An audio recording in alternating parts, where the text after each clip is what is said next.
Você já sentiu um sangramento que ninguém vê? Um sangramento que não mancha a roupa, mas que escurece a alma? Que faz você acordar todo dia com o peito apertado, como se tivesse uma ferida aberta bem no meio do coração? Então você vai entender essa mulher, porque ela sangrou 12 anos sem parar. 12 anos de verdade. 12 anos que a Bíblia resume em 4 versículos, mas que na vida real foram 3.780.000 minutos de dor, vergonha e solidão absoluta. E o que aconteceu com ela depois que Jesus a curou? O que ela viu, o que ela carregou, o que ela entendeu na cruz. É o segredo proibido que 99% dos cristãos nunca ouviram. E eu vou contar tudo, sem pular nada, sem pressa, porque essa história merece ser sentida minuto a minuto. Vamos voltar para Cafarnaum. Não a Cafarnaum dos cartões postais, com o mar azul brilhando e os turistas tirando selfie. Vamos para a Cafarnaum real, do ano 28. O chão é de pedra quente que queima a planta do pé. O ar cheira a peixe seco, a suor de multidão, a esterco de burro. As moscas zumbem o dia inteiro.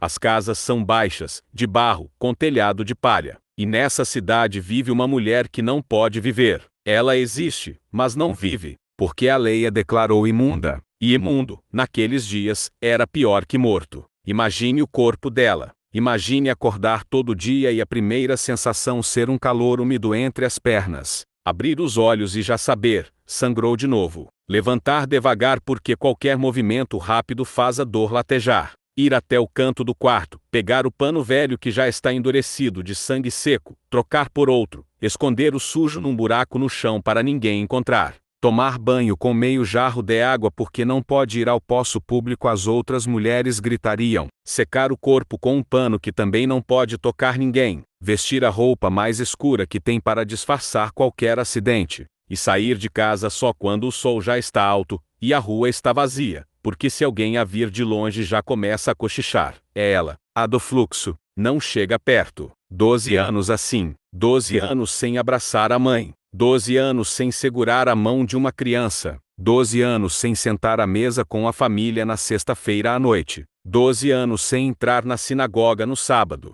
12 anos sem poder acender a menor vela no Shabá, porque até o fogo ficaria impuro, se ela chegasse perto. 12 anos ouvindo os vizinhos falarem baixinho. Coitada, Deus deve estar castigando ela por algum pecado grande. 12 anos carregando essa frase como uma pedra no peito. Deve ser castigo. O marido aguentou 3 anos. No início ele tentava ajudar. Levava ela escondida aos médicos de Tiberíades, de Séforis, até de Jerusalém. Gastaram tudo. Quando o dinheiro acabou, o amor também acabou. Uma noite ele simplesmente arrumou as coisas e disse: "Não dá mais." E foi embora. Ela ficou olhando a porta fechada por horas. Depois caiu no chão e chorou até não ter mais lágrima. E o sangue continuava caindo. As amigas foram sumindo uma a uma. Primeiro pararam de visitar. Depois pararam de cumprimentar. Depois fingiam que não viam quando ela passava na rua. Porque ninguém queria arriscar ficar impuro. Ninguém queria arriscar a própria família. Então ela aprendeu a andar pelas vielas dos fundos, a abaixar a cabeça, a virar o rosto, a desaparecer antes que alguém percebesse que ela estava ali. E os médicos? Os médicos. Um mandou beber uma mistura de vinho com cinzas de osso de cobra. Outro mandou ficar 3 dias sem comer nada, só bebendo água de 7 fontes diferentes. Outro quis fazer um corte na barriga para deixar o mal sair. Outro ainda queimava ervas fedorentas em cima da cama dela, até ela tossir sangue. Nada funcionava, o sangue continuava, e a esperança ia morrendo devagar, como uma vela que ninguém sopra, mas que o vento da vida vai apagando. No 12º ano ela já não orava mais pedindo cura. Ela sentava no canto do quarto, olhava para o teto rachado e sussurrava: "Deus, se o Senhor existe mesmo, me leva logo, porque eu não aguento mais ser esse peso no mundo." E o silêncio de Deus era tão grande que parecia que ele tinha virado o rosto.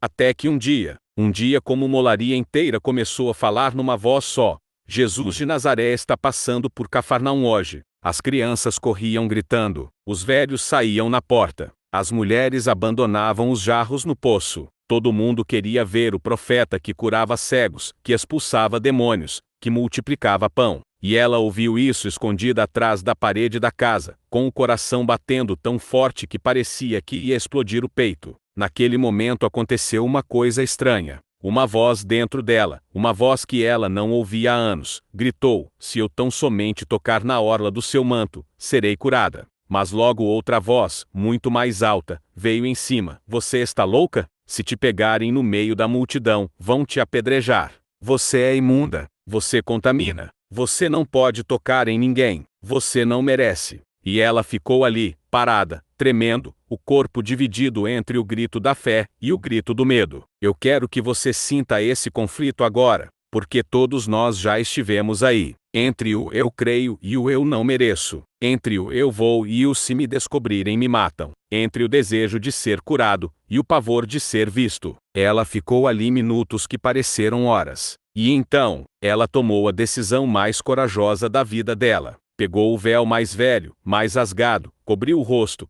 abaixou a cabeça até quase encostar o queixo no peito e saiu de casa. Pela primeira vez em 12 anos ela ia entrar no meio do povo. A rua estava um caos. Gente empurrando, gritando, crianças subindo em muros, homens discutindo, mulheres chorando, o cheiro de suor misturado com poeira, o barulho tão alto que dava para sentir no peito. Ela entrou na multidão como quem entra num mar revolto. Empurravam ela, pisavam no pé dela, xingavam porque ela estava no caminho. Mas ela não parava. Ela empurrava, rastejava, chorava por dentro, pedia perdão em silêncio cada vez que encostava em alguém. Desculpa, desculpa, eu sei que estou contaminando. Desculpa. Até que viu, bem na frente, a poucos metros, Jesus andando calmo no meio daquele inferno. E atrás dele, balançando, a orla do manto, branca, limpa, santa. E ela pensou: se eu tocar ali, só ali, ninguém vai perceber.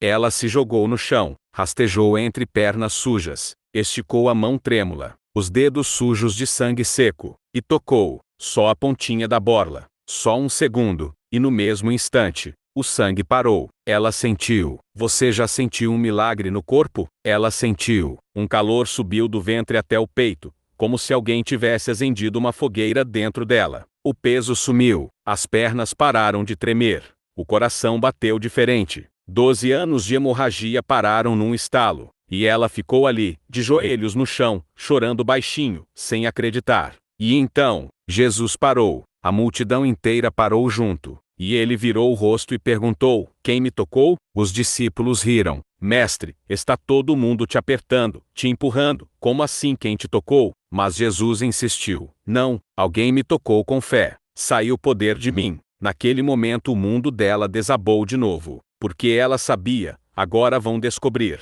agora vão me arrastar, agora vão me apedrejar. Mas algo maior que o medo a fé se levantar. Ela caminhou até ele, tropeçando, o véu caindo do rosto, as lágrimas escorrendo, e caiu de joelhos na frente de todo mundo, e confessou tudo, tudo, os 12 anos, o sangue, a impureza, o toque proibido, e chorou tão alto que a multidão inteira ouviu. E aí Jesus fez o impensável. Ele se abaixou, pegou no queixo dela, levantou o rosto dela, olhou bem dentro dos olhos que ninguém olhava há 12 anos, e disse: filha, a tua fé te salvou, vai em paz, estás livre do teu mal. Filha, 12 anos chamada de imunda, 12 anos chamada de amaldiçoada, 12 anos chamada de peso, e num segundo, filha. Mas a história não termina aí. A história de verdade começa depois que a multidão se dispersa, e é aí que o segredo proibido se revela, devagar, ano após ano, até o dia mais escuro da história.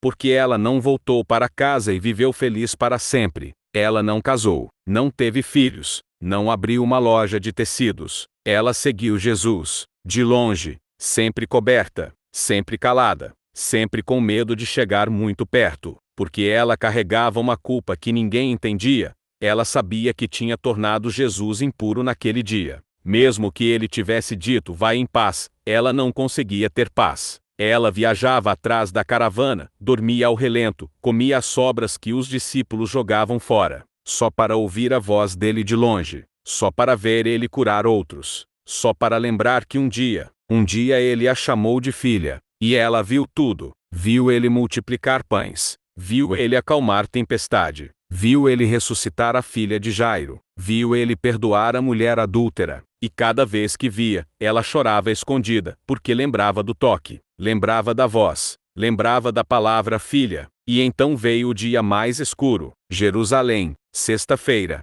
O céu ficou preto no meio da tarde. E ela estava lá, no meio da multidão que gritava crucifica, no meio das mulheres que choravam, escondida atrás de um véu escuro, porque ela precisava ver, precisava estar perto uma última vez. E quando colocaram Jesus na cruz, quando pregaram os pregos, quando ele gritou Eli, Eli, lama sabachthani, ela sentiu cada martelada no próprio corpo. E quando o soldado perfurou o lado dele com a lança, saiu sangue e água. E ela reconheceu, porque era o mesmo sangue que tinha parado de correr dentro dela em Cafarnaum. O sangue que a curou, agora corria por ela de novo. Só que dessa vez era o sangue do filho. E ali, debaixo da cruz, ela entendeu tudo. O segredo que ninguém pregava. O segredo que 99% dos cristãos nunca ouviram. Jesus não a curou porque ela tocou nele. Jesus se fez imundo por ela. Ele carregou a impureza dela. Ele carregou o sangue dela.